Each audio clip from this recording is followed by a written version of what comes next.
Hello everyone, Melody here, mama of 4 in our blended family of 6. Welcome to Homeschool Happy Hour. And the question of the day is, what do you get when you have curly hair and no motivation to fix it? This. But I think it's kind of fun. You know, I like it. It's Saturday, it's cold outside, and I'm really excited because I just got in the mail my first little tryout package of history by mail. Now, I haven't opened it yet, nothing, so we're gonna take a close-up look inside. But if you like history curriculum, history materials, that kind of stuff, then stick with us while we check this resource out.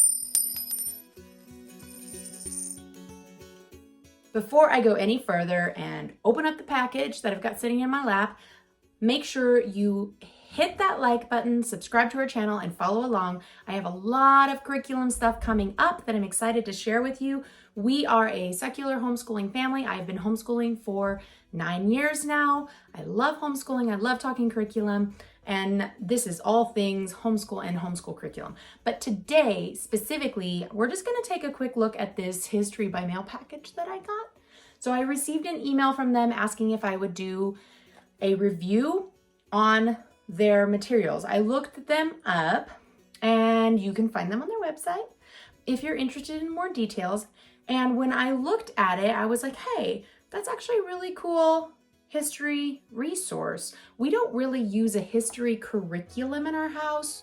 It's more of like multiple history resources they put together because I'm really, really picky about history. So I was excited to get this sent to me. Let's check it out. So, dun dun dun. It's kind of satisfying, you know? I really like the little strips. They do the thing. I don't know. All right. Woo! Oh goodness. Oh, they sent me a letter. They sent me some samples. So I've got multiple samples in here. Apparently, in the History by Mail program, each month subscribers will receive an envelope like this in the mail with a replica of a historical document, 4 letters over 4 months exploring a unifying theme. Additionally, each letter comes with a document explaining the context of the history letter, including its author, recipient, and relevance to the events of the time. So, when necessary, transcripts are also provided for handwritten letters. I have here, oh my goodness, oh, yay, this is exciting. 5. They sent me 5 different letters. So normally I would have opened this up earlier and I would have looked through all of them and I would have given you my afterthought review, but I was really excited and I wanted to share the opening with you. So let's look and see what we have here. We have the World War I rationing card and nursery run. Interesting. 1917 and 1918. So I like how they have the year on the front. Then we have check for the purchase of Alaska, 1868. Letter from Annie Oakley to President McKinley, 1898. Eisenhower's Order of the Day and sketch of D-Day platoon leader, 1944. And, police report and bus diagram from Rosa Parks' arrest, 1955. I'm gonna open this one up. I wanna see what's inside this one. Let's start with one and see how it goes. And what do we have? So it's just a nice, I like how they have their little envelope. It's got a little stamp on the back. It's cute. And then we have, the police report from when Rosa Parks got arrested. It's got the name of the complainant. Interesting, nobody ever thinks about who was the tool bag that decided to make that a problem. And then it's got the actual police report here. I'll let you look at it a little bit close up. If you flip it over, I believe these are fingerprints. That's kind of cool. And, a diagram of the bus. So it's got a picture of where she was sitting. I don't know if you can see that. Where was she sitting? She wasn't supposed to sit there. They're exhibits. The things that people used to get upset about. The things that people still get upset about. I don't know. I'll never understand. But then we have, it says police report bus diagram, and fingerprint card from Rosa Parks' arrest December 1st, 1955. Okay, it has a whole write-up. So you could open this up with your kids. They could take a look at this. That's kind of cool to, it's upside down. That's kind of cool to see what a police report really looks like, and fingerprinting, and you could have a whole extensive conversation about that, what it looks like, how it's done, why it's done that way if you want to. I tend to get lost in the weeds when we start doing history because I'll be reading something and then there will be just a piece in there that I'm like, oh, that's really interesting. So then we go and look that up, which one of the joys of homeschooling, right? This is a good thing. It has a whole front and back explanation about the situation. So it gives you a brief little synopsis of Rosa Parks, who she was. It tells you about Jim Crow laws, the bus incident, and then it goes on to tell you about the Montgomery bus boycott. It talks about Broder versus Gale, the Supreme Court case, and then it has a section called Legacy.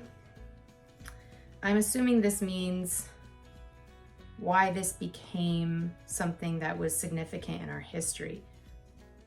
And then it gives you the email address where you can get online and look up more information about the pages and Rosa Parks and all that kind of stuff. Cool.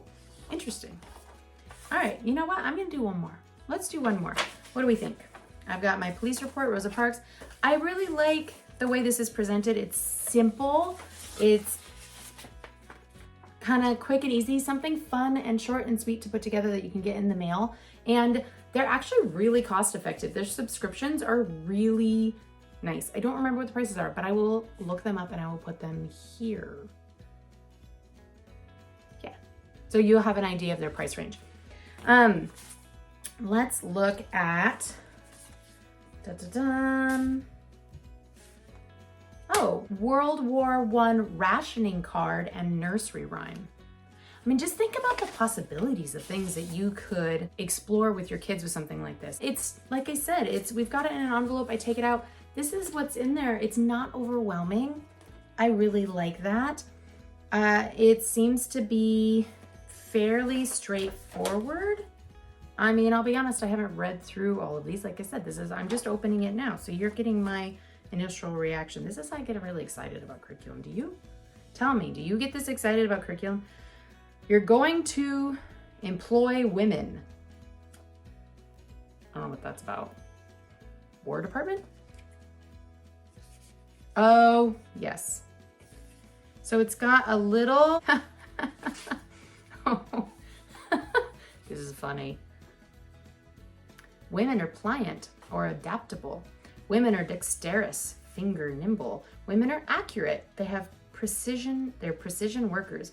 Women are good at repetitive tasks. Interesting. Women can be trained to do almost any job you've got. Isn't this crazy? Can you imagine if our government released a document like this now? People would lose their ever-loving minds. When working women, when hiring women, when supervising women, you should supervise her closely. In case you didn't know. Oh, that's funny. They put an actual sample in here about how you should make extra sure that your toilets and restrooms are really clean. Oh, and it says you should favor the local resident without small children or infirm dependents. Okay, really guys, I'm just gonna show this to you up close. We're going to, what does it say? We're going to employ women.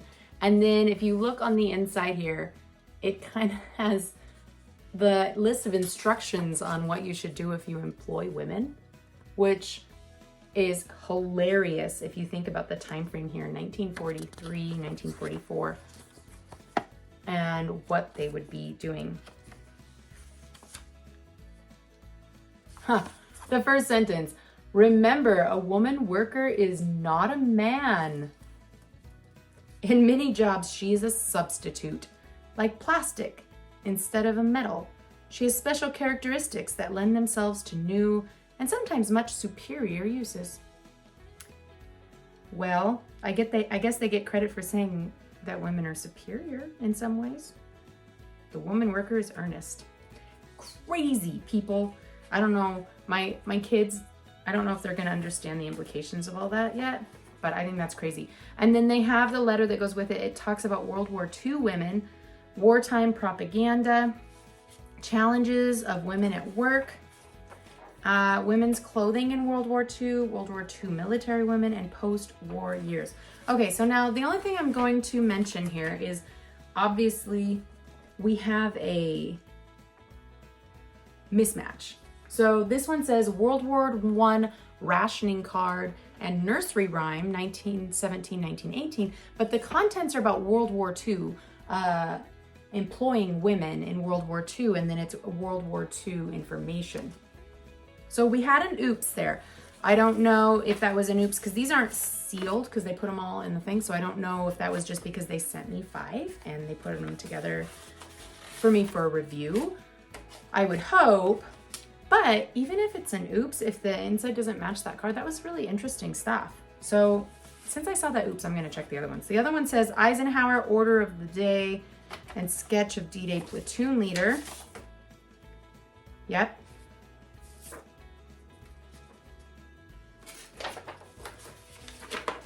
Oh, bummer.